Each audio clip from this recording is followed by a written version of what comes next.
Merhabalar arkadaşlar, kanalıma hoş geldiniz. Bugün sizlere gördüğünüz bu güzel bandananın anlatımını yapacağım. Önümüz yaz. Ben de bu ara bandana yapımlarıyla sizlerle biraz daha sık olacağım. Çok güzel bir model yine. Şimdi de bağcıklı değil, böyle düğmeli bir modelini çalıştım. Bandananın rahatlıkla kullanabileceğiniz standart bir ölçütür. Yani kendi baş çevreme kızım için ördüm. Gayet rahat olan, yetişkin içinde rahat olan bir model oldu arkadaşlar. Hemen bandanamızın şöyle ölçüsünü vermek istiyorum. Düğmeyi kapatmadan önce sizlerle, sonra malzeme bilgisiyle de birlikte bandanamızın yapımına başlayacağız. Bitmiş hali bağcık kısmı olmadığı için şöyle bitmiş haliyle sizlere, ekrana sığmadığı için arkadaşlar, toplamda 55 santim bir uzunluğu var. 55 santim komple bitmiş haliyle bir uzunluk ölçüsü arkadaşlar. Eğer siz daha küçük çocuklara yapmak isterseniz zaten örmeye başladığımızda sizlerle sayıların bilgisini de paylaşacağım. Bakın, düğmeleyerek çok rahat, çok güzel bir bandana elde etmiş oluyorsunuz. Ben bu motifleri, gördüğünüz motiflerden toplamda 9 adet yaparak bu ölçüyü yakaladım. Şimdi sizlere de kaç zincir azaltarak o ölçüyü azaltabilirsiniz. Yani motifleri, her bir motif için kaç zincir fazla veya eksik çekerek bir motif ya da bir tane fazla eksik yapabileceğinizin sayısını sizlerle paylaşacağım. Hemen ipimi alıp kullandığım ipin şöyle malzemesini sizlere söyleyeceğim. Koton bir ip kullandım yine. Alize Cotton Gold'la örüyorum. Yapısı esnemediği için de ve yaza uygun bir ip olduğunu düşünüyorum. 2,5 milim bir tığla ördüm. Şöyle ekranımın arkası, yani fon zeminin beyaz olduğu için de bir tık koyu bir renkle örmeyi tercih ettim arkadaşlar. Şimdi hemen başlangıç zincirimizle başlıyoruz. Yaza uygun çok güzel bu bandanalar kullanışlı oluyor. Kızım şimdiden renk renk istiyor. Çok sevdi. Kesinlikle çok severek kullanılacak bir model. Yetişkin, çocuk, herkesin rahatlıkla, çok da şık bir model. 168 tane toplamda zincir çekerek başlıyoruz. Bu 168 zincir üzerine ben toplamda 9 motif kurdum. Dediğim gibi, eğer bir motif eksik yapmak isterseniz toplamda 18 zincir eksik çekeceksiniz. Her bir motife 18 zincir ekleyeceksiniz. Yani her bir motif 18 zincir üzerine denk geliyor. Bu şekilde eksik veya fazla yapabilirsiniz. Motiflerin denk gelmesi için bu sayı önemli. Örnek veriyorum. Ben 9 motifte yaptım.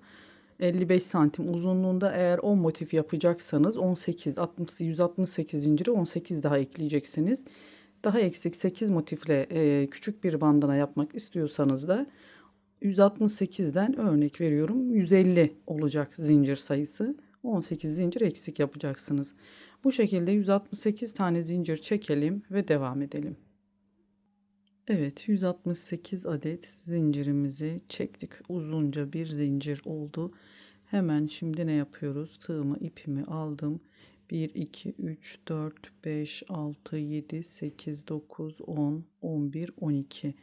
Tığımı, ipimi almıyorum, özür dilerim. 12.'ye burada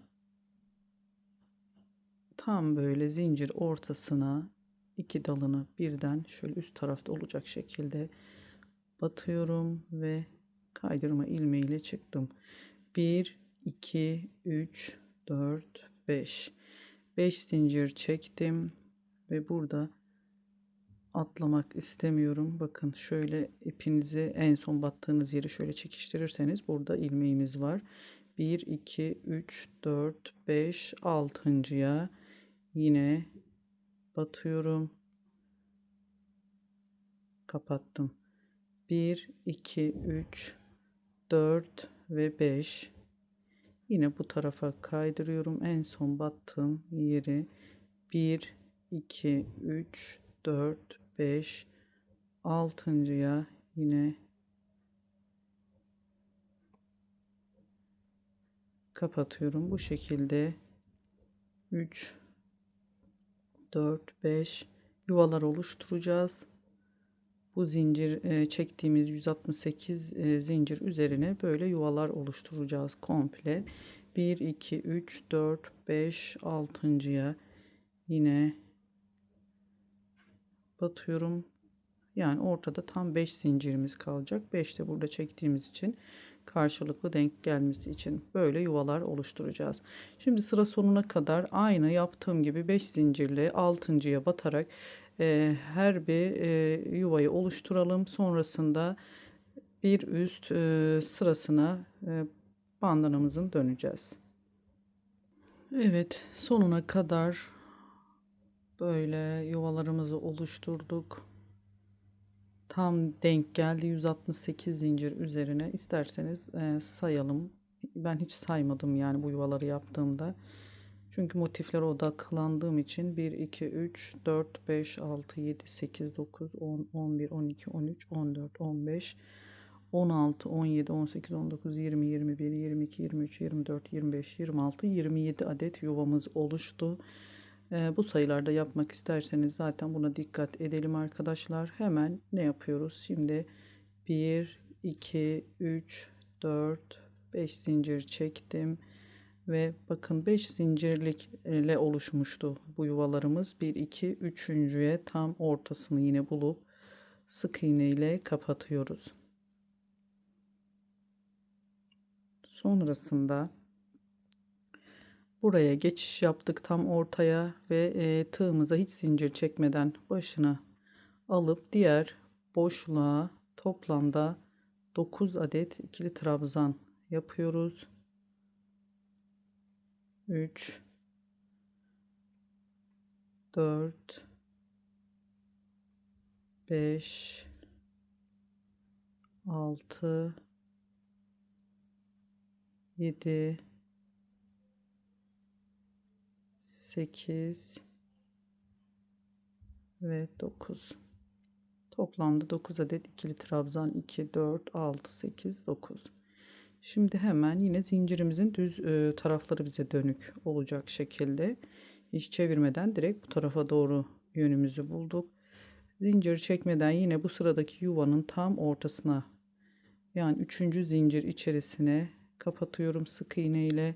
1, 2, 3, 4, 5 zincir yine çektim. Sıradaki yuvanın yine hemen tam ortasına 3. zincir içerisine yine kapattım. Ve burada yine sıradaki yuvaya da 9 adet ikili trabzan yaparak geçiş sağlıyoruz. Şimdi birkaç tane daha ördüğümüzde çözeceksiniz. 3, 4, 5,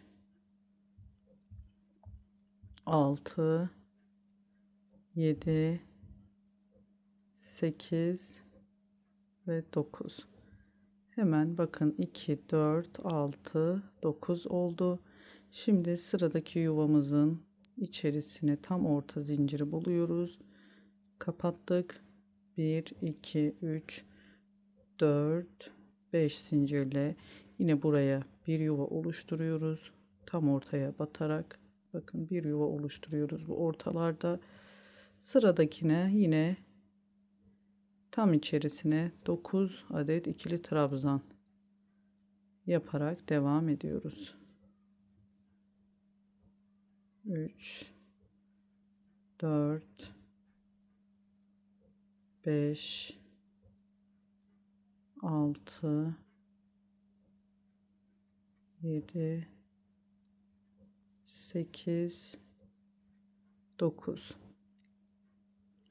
Hemen yine sıradaki yuvanın tam 3. zincir içerisine kapatıyoruz.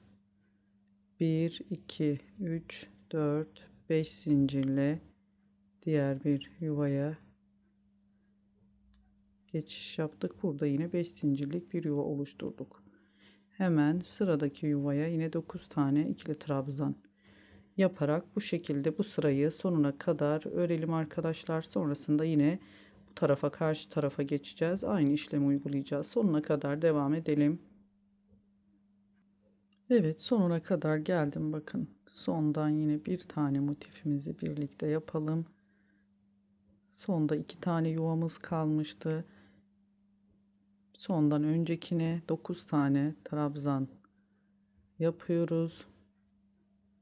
5, 6, 7, 8, 9, 2, 4, 6, 8, 9 ve burada başlangıçta 12 zincir çekerek oluşturduğumuz ilk yuvamız var.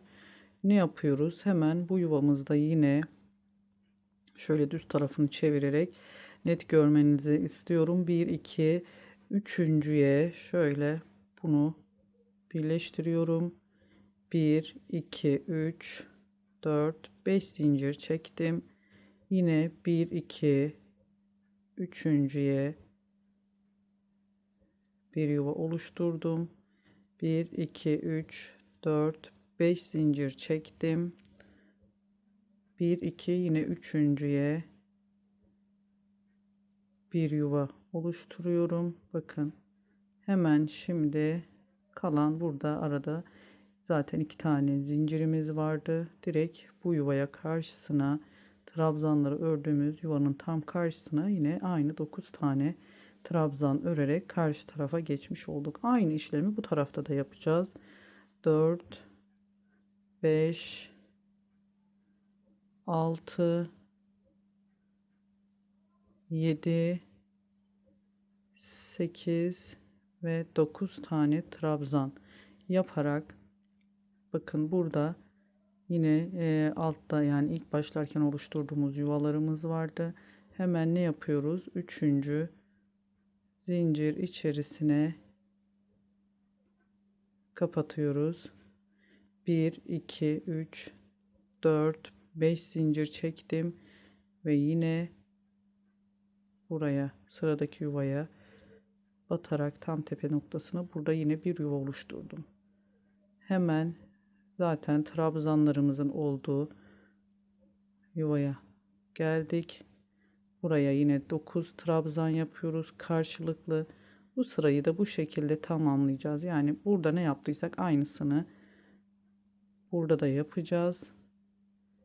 Karşılıklı 2, 4, 6, 7, 8, 9. Hemen sıradaki yuvaya kapatıyoruz. Hep ortaya buluyoruz. 5 zincirlikli zaten oluşturduğumuz yuvalar. Tam üçüncüsüne batarak, bakın burada yine bu boş aradaki yuvaya bir tane batarak bu sırada bir yuva daha oluşturduk.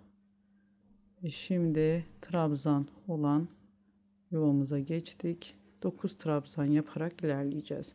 Bu sırayı da bu şekilde arkadaşlar tamamlayalım sonuna kadar. Böyle şöyle göstermek istiyorum. Bakın, beyaz zemin olduğu için kendini model daha net gösteriyor. Sonuna kadar ilerleyelim. Sonrasında yine bir üst sırada, sonraki sırada devam edeceğiz. Evet arkadaşlar, sonuna kadar geldik. 9 tane trabzanımı yaptım. Yine bakın burada 1, 2, üçüncüye birleştiriyorum.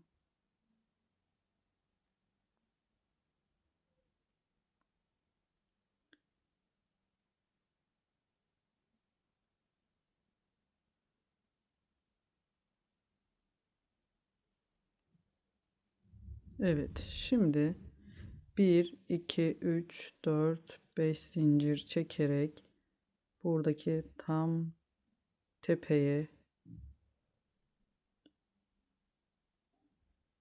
birleştiriyoruz. Tekrar gösteriyorum. Tam şu tepe noktasını bulup sabitliyorum. Bu şekilde bir zincir çektim. Buradaki boşluğa hemen buradaki ipimi de temizleyerek 3 tane sık iğne yaparak geldim. Evet arkadaşlar, şimdi sırada burada yapacağımız, hiç çevirmeden modelimizi direkt bu tarafına doğru döndük. Hep düz yüzünden örüyoruz. Hemen ne yapıyoruz? İpimi, tığımı doladım bir kez. Bakın, ilk yaptığım trabzan 9 tane aralarda, şu şaşırtmasın, bu o yuvaların daki oluşan bu kenardaki zincirlerimiz.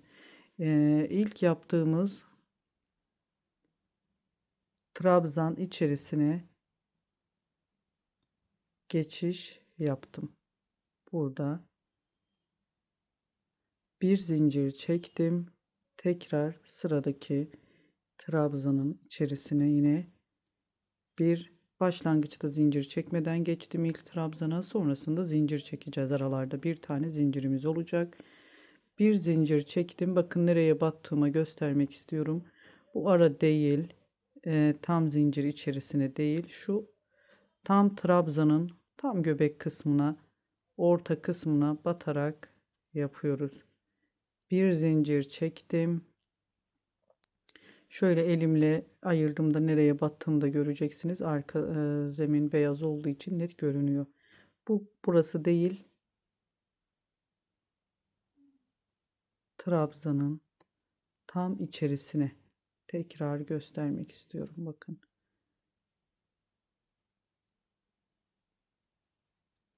Bir trabzan oluşturdum.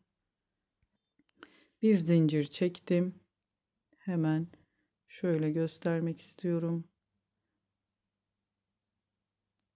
Bu kısım değil. Tam trabzanın ortasından alıyoruz. Bir trabzan yapıyoruz. Bir zincir çekiyorum. Bir trabzan yapıyorum. Bir zincir çekiyorum. Bir trabzan yapıyorum.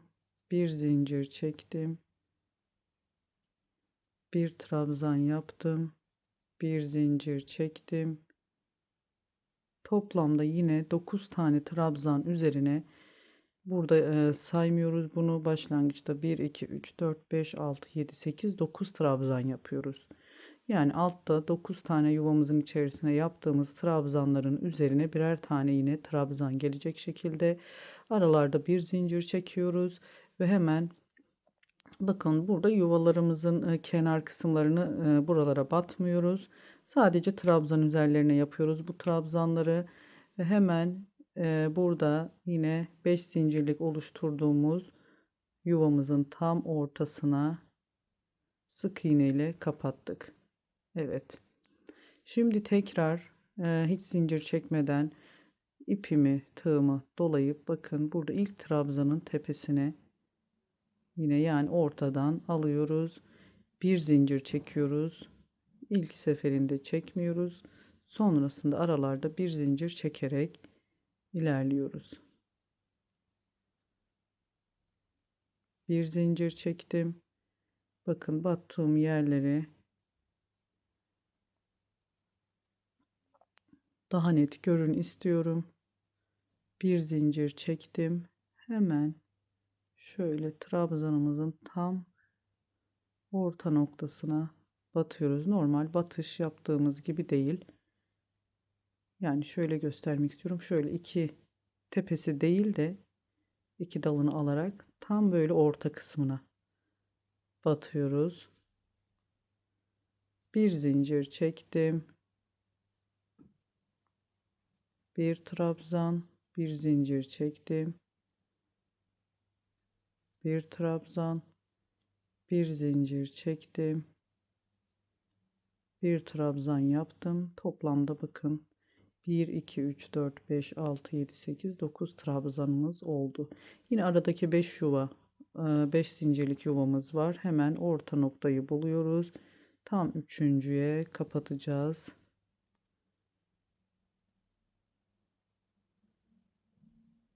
Evet. Şimdi tekrar ilki zincir çekmiyoruz. Hemen ilk trabzanımızın içerisine direkt geçiş yaptık. Aralarda sonrasında Bir zincir çekerek başta ve sonda çekmeden kapatıyoruz. Sonra da bir zincirli aralardaki yaptığımız bu trabzanların devam ediyoruz. Bu şekilde arkadaşlar bakın hemen sonuna kadar burada ne gösterdiysem aynısını yaparak ilerleyelim. Evet arkadaşlar şöyle sonuna kadar geldik. Burayı tamamladık. Bu tarafı hemen şimdi ne yapıyoruz? Burada 5 zincirle yaptığımız yine yuvalarımız var. Üçüncüsüne birleştirdim. 1 2 3 4 5 zincir çekiyorum. Yine bu tarafa geldim. Burada da yine üçüncüye birleştirdim. Burada birleştirdikten sonra zincir çekmeden hemen ne yapıyorum? Burayı direkt 1 2 3 4 5 burada sık iğne yapıyorum arkadaşlar, zincir çekmeyelim. Düğmeyi dikeceğimiz yer olacağı için sık iğne ile kapatırsak daha güzel. 3 bir tarafa 3 bir tarafa yaparsak şimdi burada 2 tane zincirimiz kalana kadar sık iğnemizi yaptık. 3 tane yine bu tarafa doğru yönlendik. Ne yapıyoruz? İlk trabzanımıza batarken hiç zincir çekmeden yaptık bunu. Bir zincir çektim. Şimdi sıradaki trabzan tepelerini bu tarafta ne yaptıysak aynısını bu tarafta da yapacağız. 9 trabzan tepesine 9 tane trabzan olacak. Aralarda bir zincir çekiyoruz. Modelimizin bu sırasını da bu şekilde tamamlıyoruz. Aynı karşı tarafta yaptığımız işlemi şimdi buradan sıra sonuna kadar, başladığımız yere kadar ilerleyelim. Sonrasında son sıramız olacak.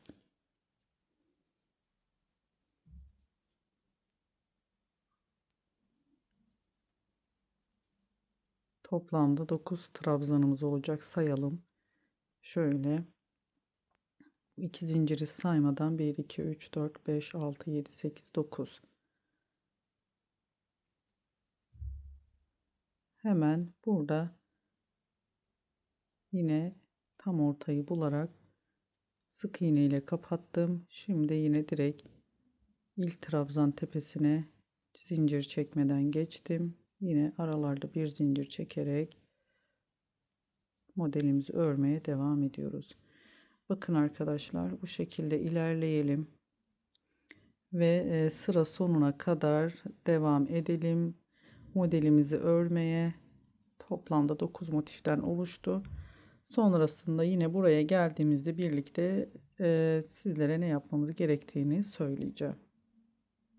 Evet, sonuna kadar bakın arkadaşlar tamamladım ve son trabzanımı yapacağım. Yine bir zincir çektim. Bir trabzan yaptım. Burada 5 zincirle oluşturduğumuz yuvanın tam üçüncüsüne birleştiriyoruz. Kalan boşluğa 3 tane sık iğne yapıyorum. Yine tam tepeye ilk başladığım zincir içerisine birleştirme yaptım. Bir zincir çektim. Tekrar buraya 1 2 ve 3 3 sık iğne yaptım arkadaşlar. 3 zincir çekiyorum. Son sıramız olacak. İlk çektiğim zincire, yani 3 zincir vardı. 3 zincirin ilkine batıyorum. Kaydırma ilmeğiyle birleştirdim. Ve hemen sıradaki bakın bu değil, bir sonrakine atlıyorum. 1 2 3 zincir çektim. İlk zincir, tek kanadına böyle kaydırma yaparak ilerliyorum. 1 2 3 zincir çektim. İlk zincire batıp böyle pırpırlar oluşturuyorum, yani pıtırcıklar. 3 tam boşluk noktalarına 1 2 3 zincir çektim. Birinci zincir içerisine kaydırma ilmeği ile birleştiriyorum ve aradaki boşluğa sık iğne ile geçiş yapıyorum. 3 zincir çektim. Yine aradaki boşluğa battım. 3 zincir çektim.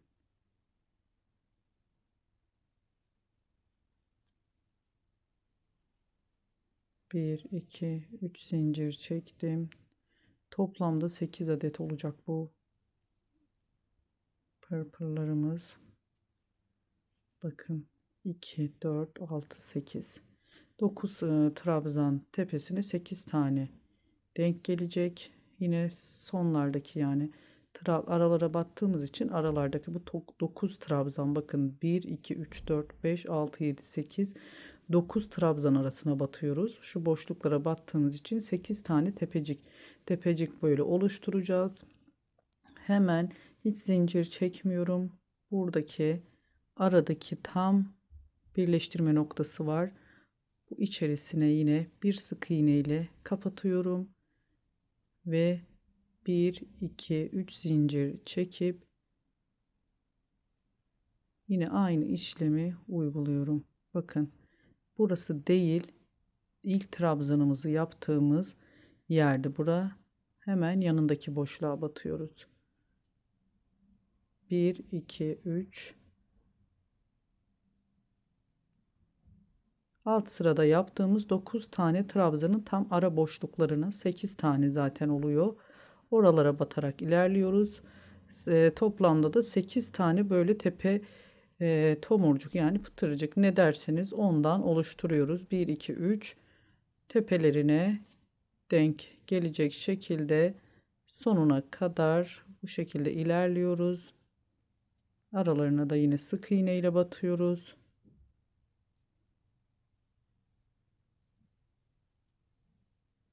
Bir tane daha gösterdiğimde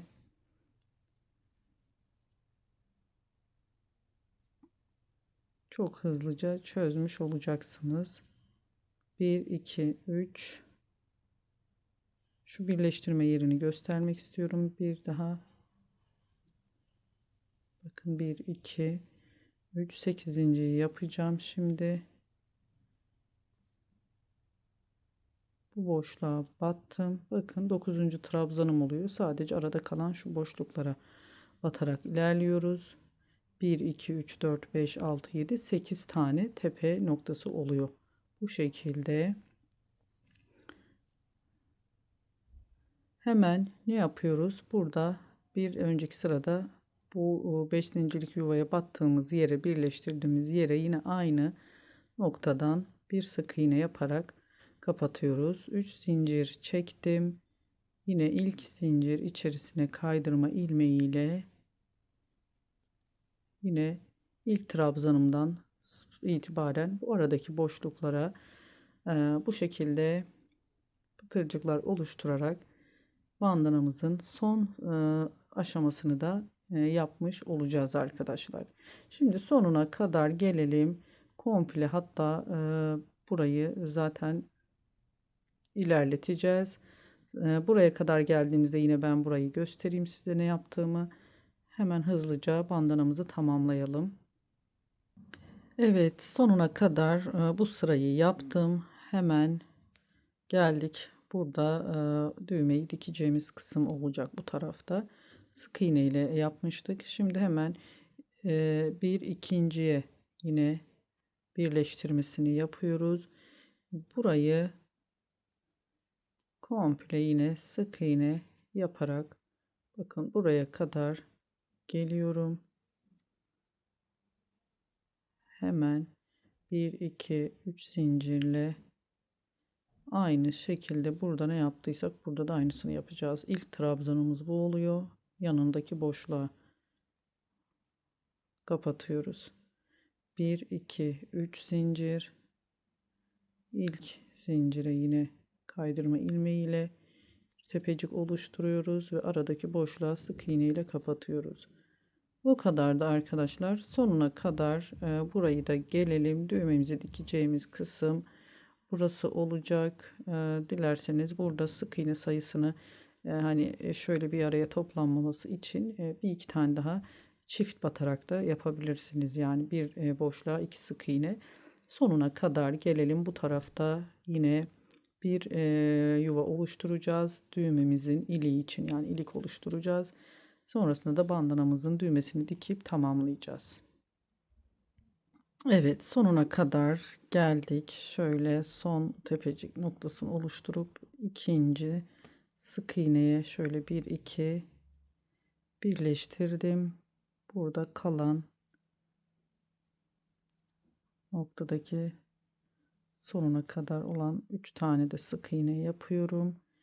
1 2 3 4 5 6 7 8 dikeceğiniz düğmenin büyüklüğüne göre aynı yere şöyle kaydırma ilmeğiyle birleştirip dediğim gibi dikeceğiniz düğmenin büyüklüğüne göre siz bu ilik kısmını daha büyük küçük yapabilirsiniz arkadaşlar. Ben kendi elimde olan düğmeye göre 8 zincirle yaptım. Son bandanamızın bitim noktasında ütüyle ütüleyebilirsiniz. Üzerine ince bir tülbentle daha da güzel olacaktır. Benimkileri ütüsüz olduğu halde bakın gördüğünüz gibi gayet güzel, düz, muntazam bir görüntüsü var. Hemen şimdi aynı renk ipimi takarak şu kısma düğmemizi dikeceğiz ve bandanamızı tamamlayacağız.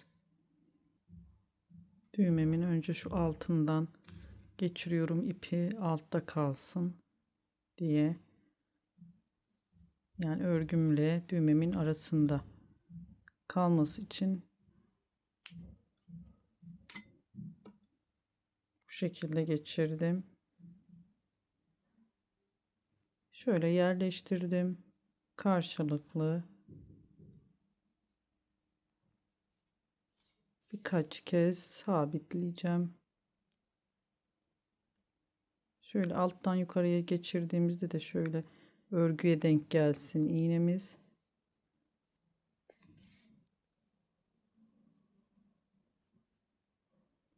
Sıkıca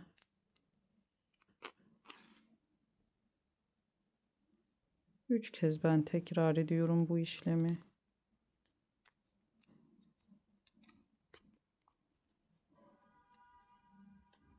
Düğüm olmasın. Son kez buraya geçtim. Burada bir düğüm atarak tamamlıyoruz arkadaşlar. Bu kadardı.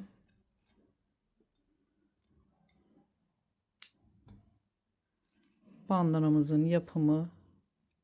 Hemen şöyle ipimi temizlemeden önce ilik kısmından ilikleyip düğmeyi takarak tamamladım. Bakın arkadaşlar, bu ipimi temiz aradan yürüttükten sonra keseceğim. Çok güzel bir bandana elde ettik.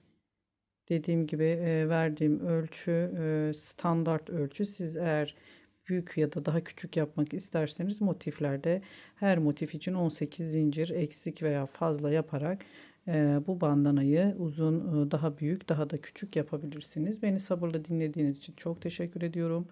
Başka bir videoda görüşmek ümidiyle hoşça kalın. Allah'a emanet olun.